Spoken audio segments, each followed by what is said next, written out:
Takže čaute lidi, já jsem Steffi. A já Denča. A tohle je Gummy Worm Challenge.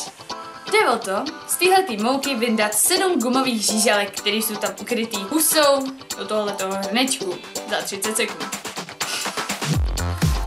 Tak, zhůru do toho.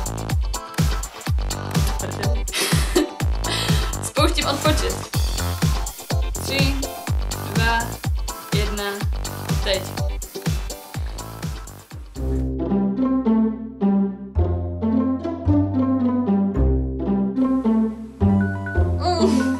Sakra, konec, Deniso, ta se nepočítá.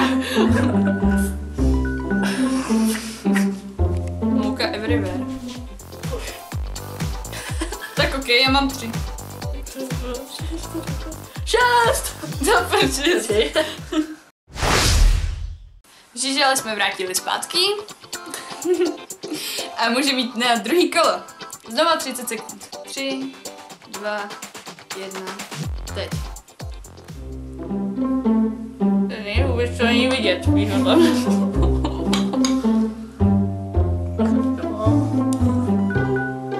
Sakra.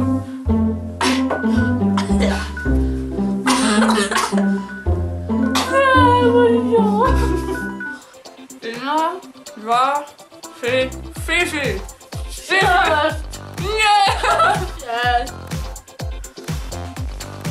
Hej, Denny, můžeme si udělat placičky, když tady máme už těsta.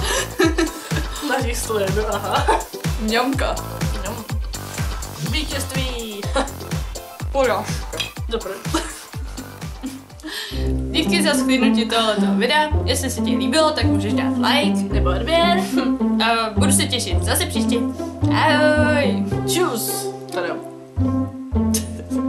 A to je už tady prsty.